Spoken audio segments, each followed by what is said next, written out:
Muy buenas tardes. Bendito sea Dios por estar nuevamente conectados en esta tarde para seguir estudiando la bendita palabra de Dios. En este su seminario de adoración. En Shabbat, seminarios bíblicos para estudiar profundo la palabra de Dios, con nuestro importantísimo tema de hoy. En el capítulo 3, la adoración bíblica, desde Génesis hasta Apocalipsis. Este es un apartado muy importante que debemos aprender porque cómo nos enseñan los personajes bíblicos sobre cómo hacer la adoración a Dios. Y cómo desde Génesis hasta el libro de Apocalipsis contienen episodios importantísimos sobre la adoración a Dios, porque definitivamente ese es el gran propósito por el que Dios nos ha creado a cada uno de nosotros, para que seamos objetos de adoración para toda nuestra vida, pero no como unos seres autómatas, sino como unos seres conscientes, plenamente conocedores de por qué razón Dios merece recibir toda la gloria, la honra y la alabanza. Así es que prepárense, pongámonos cómodos y vamos a estudiar esta importantísima palabra de Dios. Dice la palabra del Señor que Dios nos escogió desde antes de la fundación del mundo. A nosotros como raza humana, dice Efesios 1, el propósito primordial por el que Él nos ha escogido, por el cual Él seleccionó la raza humana antes de cualquier otra criatura sobre la tierra. Y dice Efesios 1, para la alabanza de la gloria de su gracia. Es decir, que este es el propósito por el cual nos escogió, nos trajo a este mundo, nos hizo este hábitat que es la Tierra, el único planeta en todo el universo donde podemos vivir. Y con ese propósito, que alabemos y bendigamos su bendito y precioso nombre.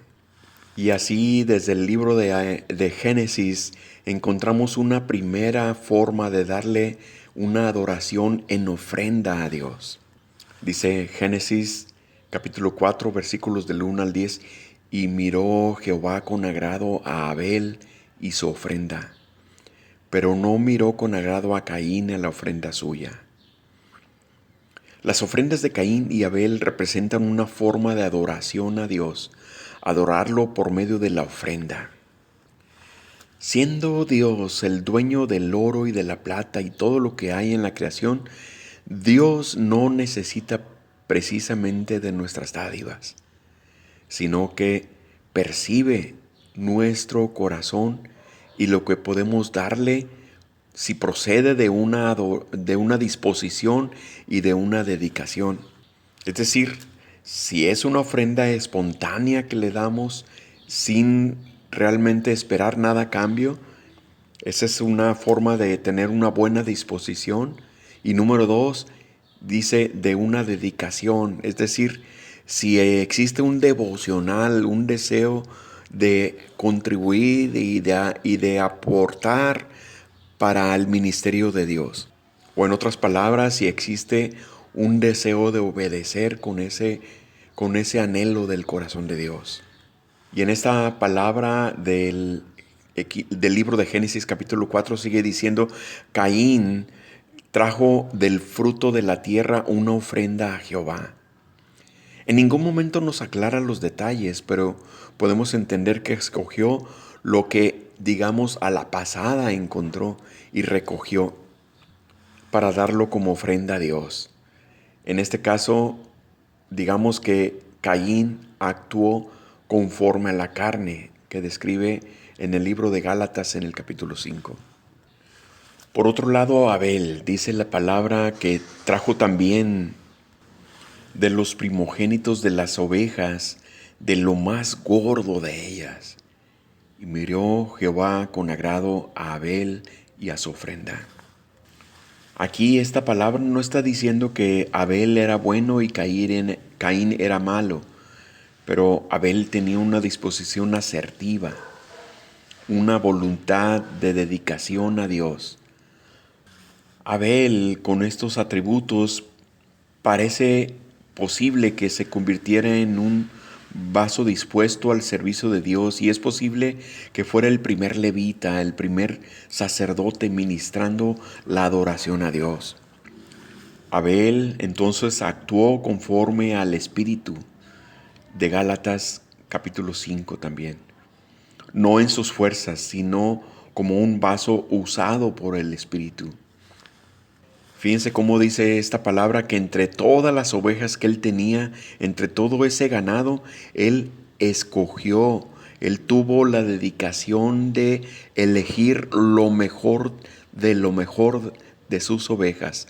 La oveja más gorda, la oveja más sana de entre todas las que tenía. Y esto, por supuesto, fue una dedicación. Esto, por supuesto, a Dios le agradó porque vio la disposición de él de estar, de tener atención entre todas las ovejas para ver cuál era la más importante, la mejor para dedicársela a Dios.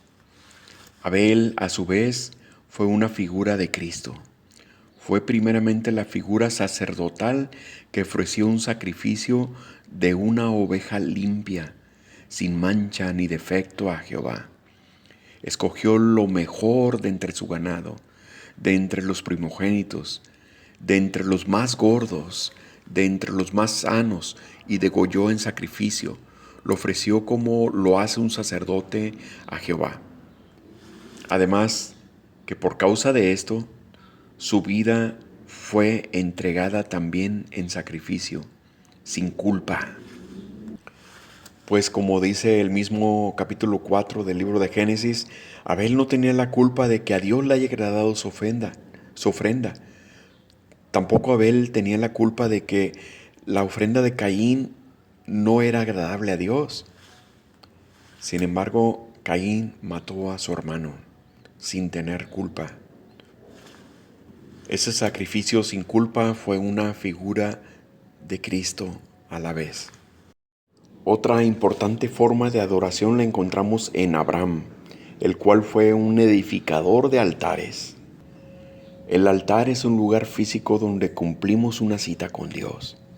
Diversos personajes señala la palabra de Dios que edificaron altares, desde Noé, los patriarcas Abraham, Isaac y Jacob, Moisés al establecimiento del tabernáculo, y también el profeta Elías.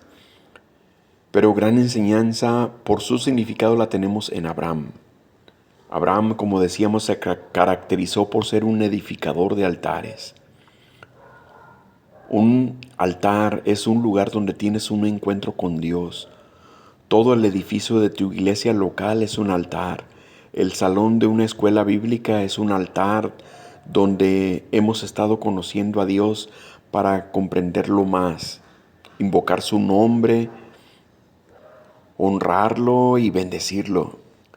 El primer altar que Abraham edificó a Dios en Génesis 12:7 fue el altar de la sana fe, el de la fe ciega, el de la fe inocente, la fe de niño, porque Abraham le creyó a Dios y le fue tomado por justicia, según Génesis 6 y Romanos 4:3.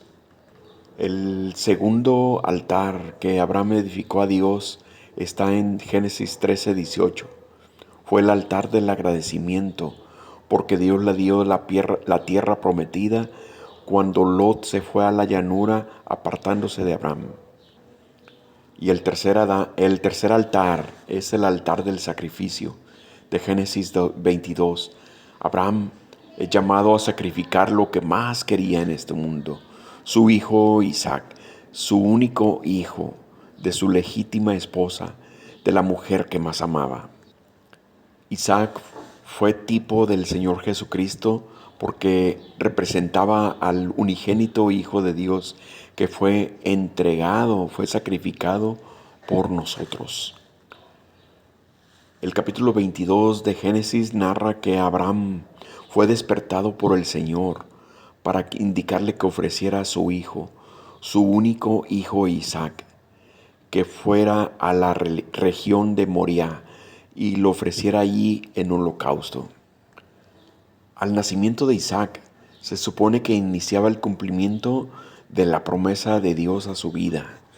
Isaac nació siendo Abraham de 100 años y Sara tenía 80 años, habiendo sido ésta estéril toda su vida, y en su vejez tuvieron ese hijo sano, hermoso a los ojos de sus padres. Seguramente llenó la casa de gozo y esperanza mientras el pequeño crecía. La gracia de Dios estaba con él, siendo sano e inteligente, llenando de gracia a sus padres. Pero ahora Dios se lo pidió como ofrenda en holocausto. Seguramente Abraham ya no pudo conciliar el sueño y se levantó muy de mañana. El secreto del holocausto seguramente no se lo reveló Abraham a Sara, ni al propio Isaac siquiera, pero en obediencia se dirigió al lugar que Dios le había indicado. ¿Qué sentiría Abraham en su corazón durante ese trayecto? Y después que dejaron a los siervos con el asna para subir al monte indicado, ¿qué sentiría Abraham cuando su propio hijo le preguntó del sacrificio? ¿Qué era lo que iba a sacrificar? Conociendo nosotros esa historia, sabemos que Abraham solamente fue probado y su hijo no fue sacrificado. Sin embargo, por la experiencia humana, podemos imaginar lo que Dios sintió en su corazón cuando su propio hijo sí fue entregado en sacrificio por nosotros. Cuando el Señor Jesús derramó su sangre como holocausto por nosotros. ¿Podemos imaginar eso? Por otro lado, esta ofrenda en el altar nos enseña nuestro sacrificio para llevar a morir ahí voluntariamente a lo que más queremos en este mundo, lo que muchas veces cuidamos celosamente, lo que nos ha costado muchos años de formación. En el caso de Abraham era su hijo, el hijo de la promesa, donde él mismo había puesto todo. Todos nosotros tenemos también a un hijo, a quien hemos puesto todo. Esta es la carne. Así como Abraham fue llamado a entregar en sacrificio al hijo más importante, nosotros también somos llamados a entregar en el altar del sacrificio a ese hijo, nuestro ego, para agradar a Dios. Quien quiera venir en pos de mí, dice el Señor, tome su cruz y sígame. Lucas 9:23. Luego dice Romanos 8:13, para hacer morir las obras de la carne. Ahora nosotros, preparándonos para entregar ese holocausto, podemos servir con libertad a Dios, sacrificando en la cruz cada día nuestro ego en el altar del sacrificio. Estos distintos altares, como los de Abraham, los podemos edificar en nuestra vida diaria, durante nuestro cotidiano encuentro con Dios, en la lectura devocional, el lugar de arrepentimiento y restauración, o el lugar favorito donde escuchamos alabanzas. Pero hoy el sacrificio a Dios es la carne descrita en Gálatas 5. Sí, mi hermano, mi hermana, ¿está dispuesto usted a sacrificar ese hijo, nuestro ego, la carne? ¿Estamos dispuestos a sacrificarlos para que Dios se glorifique en nuestras vidas? Para que no haya ningún estorbo para el Espíritu Santo y para que lo ofrezcamos en sacrificio vivo, en alabanza para Dios. Otro gran ejemplo que tenemos de adoración a Dios fue cuando Salomón edificó el templo de Dios y terminó de edificarlo para dedicarlo, para hacer una dedicación a Dios. En primer lugar, conocemos de Salomón que siendo muy joven, al ser el rey sucesor de David, este joven tuvo la gran dedicación a Dios cuando se le apareció en sueño el Señor y que le dijo, pídeme todo lo que tú quieras. Y Salomón no quiso pedir nada que lo beneficiara a él en lo personal, sino que le pidió sabiduría para gobernar el pueblo de Dios. Esta dedicación sin duda se convirtió en un sello de la personalidad de Salomón. Lo caracterizó tanto el hecho de que a Dios le haya pedido sabiduría para gobernar al pueblo de Dios. Entonces Dios se agradó de la vida de este joven. Y cuando llegó el momento de la edificación de la casa de Dios, dice Primera de Reyes 6:7, dice, y cuando se edificó la casa, la fabricación ya de piedras que traían acabadas, de tal manera que cuando la edificaban, ni martillos ni hachas se oyeron en la casa, ni ningún otro instrumento de hierro. A Salomón le fue encomendada la edificación de la casa de Dios. Fue la primera ocasión que se hizo una construcción para dedicarla como templo para la administración de los sacerdotes levitas y albergar ahí en el arca del pacto y todos los utensilios para realizar el ritual levítico dictado a Moisés. Esta majestuosa obra fue terminada y puestos en lugar todos los utensilios. Y cuando entonces fue introducida el arca del pacto hasta el lugar santísimo, fue tan relevante que al salir los sacerdotes levitas, una nube llenó la casa de tal manera que los sacerdotes ni pudieron permanecer dentro de ella porque la presencia de Jehová llenó toda la casa. En ese acto, Salomón, rey de Israel, levantando los brazos al cielo, oró así: Jehová, Dios de Israel, no hay Dios semejante a ti en el cielo ni en la tierra, que guardas el pacto y la misericordia con tus siervos que caminan delante de ti de todo su corazón, que has guardado a tu siervo David, mi padre, lo que le prometiste. Tú dijiste con tu boca y con tu mano lo has cumplido, como se ve en este día. Ahora pues, Jehová, Dios de Israel, cumple a tu siervo David, mi padre, lo que le has prometido, diciendo, no faltará de ti varón delante de mí que se siente en el trono de Israel, con tal que tus hijos guarden su camino, andando en mi ley, como tú has andado delante de mí. Ahora pues, oh Jehová de Israel, cúmplase tu palabra que dijiste a tu siervo David.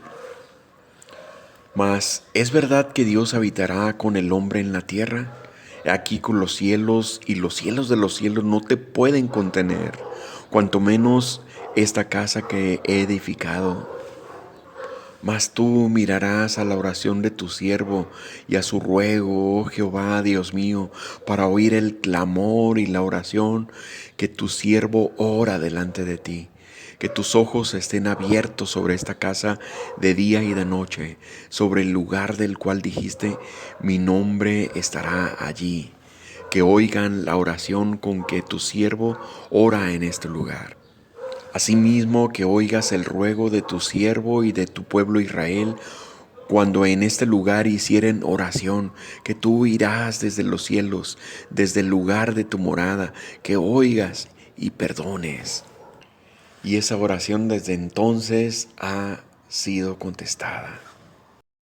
Ahora, mis hermanos, como hemos tenido costumbre insertar un canto de adoración a Dios, en esta vez, por tratarse de una adoración bíblica de los patriarcas antiguos y de los personajes antiguos, quisiera compartir con ustedes un canto de adoración a Dios en el idioma hebreo.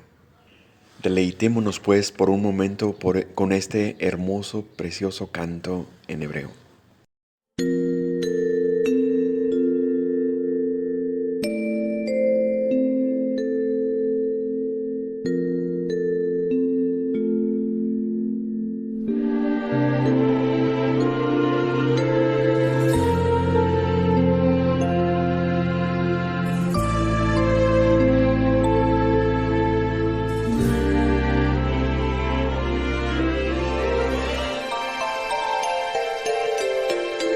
Ovinu, Malkeinu, Ovinu, Hu Elohim, Ovinu, Malkeinu, Ovinu, Hu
La palabra del Señor en el libro de Deuteronomio capítulo 4, versículos 27 al 31 declara: Y Jehová os esparcirá entre los pueblos, y quedaréis pocos en número entre las naciones, a las cuales os llevará Jehová.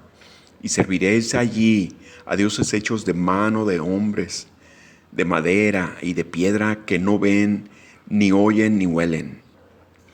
Mas si desde allí buscares a Jehová tu Dios, si lo buscares de todo tu corazón y de toda tu alma, cuando estuvieres en angustia y te alcanzaren todas estas cosas, si en los postreros días te volvieres a Jehová tu Dios y oyeres su voz, porque Dios misericordioso es Jehová tu Dios, no te dejará ni te destruirá, ni se olvidará del pacto que les juró a tus padres. Cuando el pueblo de Israel dejó de seguir a Jehová, dándose a la adoración de los ídolos de las naciones, finalmente Dios los entregó al poder de Nabucodonosor, rey de Babilonia. Allí estuvieron cautivos los israelitas durante 70 años a partir del año 606 a.C. Dice la palabra de Dios en Jeremías 27 del 5 al 9, se nos cuenta cómo Dios escogió a Nabucodonosor llamándole mi siervo. Y eso fue con el propósito de hacer que los israelitas reconocieran su pecado de haber abandonado a Jehová. Y aquí, en este cautiverio, es donde entra en acción la adoración de Daniel y los jóvenes israelitas, que narramos a continuación. Una vez cautivo el pueblo de Israel en Babilonia, Nabucodonosor tuvo la voluntad de seleccionar un grupo de jóvenes israelitas, quienes fueran seleccionados por sus aptitudes físicas y mentales, y que éstos fueran preparados durante 3 años en el idioma, costumbre, religión y cultura de los caldeos, para que fueran dignos de estar cerca del rey.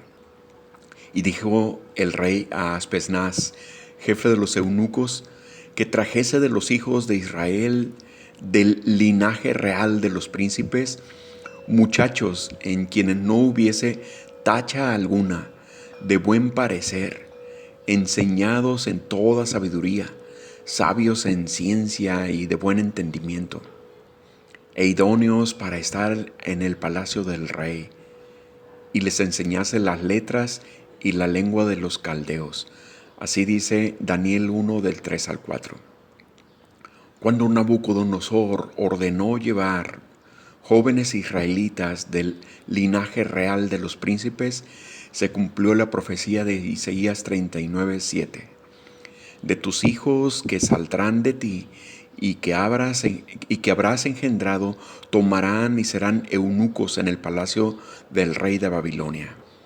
Sin duda había más jóvenes llevados cautivos allí, pero los 4 que permanecieron fieles a Jehová fueron Daniel, Ananías, Misael y Azarías. El versículo 4 de Daniel 1 describe las hermosas cualidades de estos jóvenes. Se cree que Daniel tenía más o menos 17 años de edad cuando fue llevado a Babilonia. Estos jóvenes son especiales no por su apariencia física, sino porque eran fieles a Dios. A estos jóvenes, el jefe de los eunucos les puso nombres babilónicos. Puso a Daniel Beltsasar, a Ananías le llamó Sadrac, a Misael Mesac y a Azarías Abednego. Pero Daniel, en su gran liderazgo entre ellos, propuso que los 4 jóvenes no se contaminaran con la comida ni embriaguez de los babilonios, y propuso la prueba al jefe de los eunucos, que por 10 días solo probaran legumbres y agua, sin contaminarse con lo ofrecido a los ídolos ni con vino. Como vemos por la misma palabra de Dios de esta historia, que los jóvenes salieron victoriosos, salieron librados de esta prueba, de esta dieta especial y de esta abstención de comer de lo ofrecido a los ídolos, tanto así como de la comida y bebida de los pueblos paganos de Babilonia. Esto, sin duda, fue una forma de adorar a Dios en espíritu y en verdad, puesto que estaban ofreciendo su cuerpo en sacrificio vivo, santo, agradable a Dios, que fue su culto racional, como nos exhorta Pablo en Romanos 12:1. Posteriormente, cuando vino la prueba propuesta por los reyes impíos de adorar lo que es abominación a Dios, a estos jóvenes fieles a Dios no les importó el castigo propuesto, sino que a pesar de la amenaza determinaron adorar solo a Jehová de los ejércitos y continuar su vida de servicio a Él. En este caso, los tres jóvenes, Sadrach, Mesach y Abednego, cuando fueron condenados para ser llevados ante el horno de fuego y ser quemados, declararon al rey: no es necesario que te respondamos sobre este asunto. He aquí nuestro Dios, a quien servimos, puede librarnos del horno de fuego ardiendo, y de tu mano, oh rey, nos librará. Y si no, sepas, oh rey, que no serviremos a tus dioses, ni tampoco adoraremos la estatua que has levantado. Sin duda, esta declaración de fe y esa forma de adorar a Dios, sirviéndole con toda la confianza de ellos, con toda la fe y con toda la certidumbre de al Dios al que estaban sirviendo, fue una forma de adorar a Dios. Y como resultado vino una victoria maravillosa, puesto que ni siquiera, narra la palabra de Dios, que ni siquiera uno solo de sus cabellos fue quemado, ni tampoco sus vestiduras fueron quemadas, puesto que salieron librados de ese horno de fuego. Una prueba muy semejante fue la de Daniel cuando éste fue condenado a morir en el foso de los leones hambrientos, cuando al día siguiente continuó vivo ante la sorpresa del rey. Y éste respondió: mi Dios envió su ángel, el cual cerró la boca de los leones para que no me hiciesen daño, porque ante él fui hallado inocente, y aún delante de ti, oh rey, yo no he hecho nada malo. Esta prueba de Daniel de adoración quedó plasmada para nosotros aprender que Dios se agrada de un corazón dispuesto y determinado a amarle y servirle con hechos, adorándole en verdad sin importar el nivel o la dificultad de la prueba. Y la adoración de estos jóvenes fue tan grande, tal como el Señor Jesús lo declaró a la mujer samaritana en Juan capítulo 4, versículos 21 al 24. Mujer, créeme que la hora viene cuando ni en este monte ni en Jerusalén adoraréis al Padre. Vosotros adoráis lo que no sabéis, nosotros adoramos lo que sabemos, porque la salvación viene de los judíos. Mas la hora viene, y la hora es, cuando los verdaderos adoradores adorarán al Padre en espíritu y en verdad, porque también el Padre tales adoradores busca que le adoren. Dios es espíritu, y los que le adoran en espíritu y en verdad es necesario que le adoren. Adorarle en verdad es el claro ejemplo de esos jóvenes que con sus hechos demostraron adorarle a Dios sin importar las consecuencias, y tuvieron la disposición de servir a Dios y serle fiel, sin adorar a dioses ajenos ni contaminarse de lo inmundo. Pero adorarle a Dios en espíritu es adorar a Dios con toda tu mente, con todo tu corazón, con toda tu alma, con todo tu entendimiento, con todas tus fuerzas, como lo declaran las Escrituras. Así como estos jóvenes y como los personajes bíblicos que hemos revisado, así es como estamos nosotros a llamar en nuestras vidas a adorar a Dios con el entendimiento, con las fuerzas, con todo nuestro ímpetu, con todo nuestro ser, pero al mismo tiempo con los hechos, con una demostración en nuestra vida práctica diaria. De modos que deseo de todo corazón que aprendiendo de esta palabra tan hermosa, nos inspiremos nosotros a adorar a Dios en nuestra propia vida. Así tal como hemos reservado el siguiente tema de la próxima semana, en el próximo sábado, en el estudio de Shabbat, seminarios bíblicos, para estudiar profundo la palabra de Dios en este seminario de adoración. La próxima semana tenemos reservado el tema de lo que es la adoración de David, la vida ejemplar que tuvo como un adorador de Dios, el hombre con un corazón conforme a Dios. Así es que estemos preparados y nos volvamos a conectar la próxima semana con el gran favor de Dios en nuestro estudio de seminario de adoración. Mientras tanto, les damos muchas gracias en el nombre poderoso de Cristo Jesús, con todo el deseo de que tengamos una semana completamente bendecida para la gloria de Dios.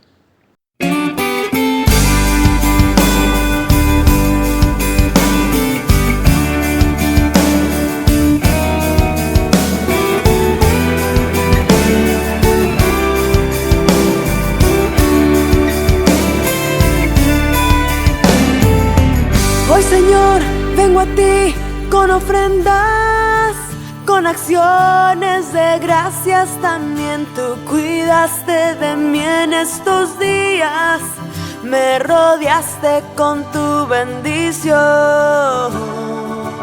Hoy, Señor, te diré lo que quieres, lo que estás esperando escuchar. Cantaré de tus mil maravillas, tu grandeza voy a publicar. Hoy yo te vengo a decir que tú cuentas con todo lo que te pedí, con el agua de vida que me hace reír. Hoy la sed está lejos, muy lejos de mí.